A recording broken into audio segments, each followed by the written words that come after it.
ये Lebanon Syria का border है और सामने इजराइल के टावर हैं। टावर पर छोटे रडार भी लगे हैं, कम्युनिकेशन सिस्टम भी लगे हैं और सर्विलांस कैमरे भी लगे हैं। तभी झाड़ियों में से निकलती है एक स्नाइपर की राइफल और फिर देखिए क्या होता है। पहले रडार पर गोली फायर होती है, फिर कम्युनिकेशन सिस्टम तोड़ा जाता है, फिर सर्विलांस कैमरे पर गोली पड़ती है। यह सब कुछ इजराइल लेबनान बॉर्डर पर हो रहा है। इजराइल डिफेंस का पूरा निगरानी स्ट्रक्चर हिजबुल्लाह ने उखाड़ना शुरू कर दिया है।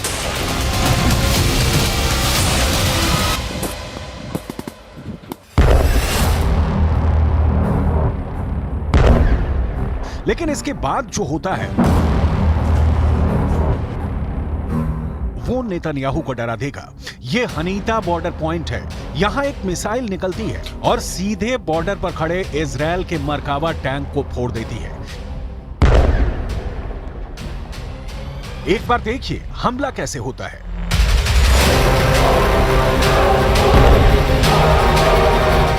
धुआं छटता है तो इजराइल के बाकी टैंक भागने लगते हैं।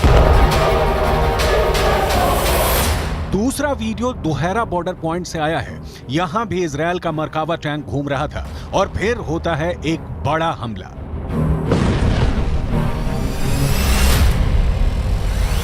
Hezbollah anti tank missile fire करता है। मिसाइल टैंक की तरफ बहुत तेजी से बढ़ती है और इजराइल के मरकावा में बहुत बड़ा धमाका होता है।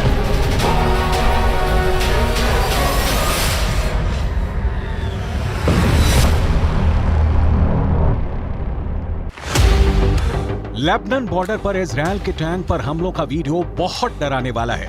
इजरायली टैंक के ऐसी तबाह होने की तस्वीरें जब ईरान पहुंची तो वहां के विदेश मंत्री ने बहुत खतरनाक बयान दे दिया। हुसैन आमिर अब्दुल्लाहिया ने कहा कि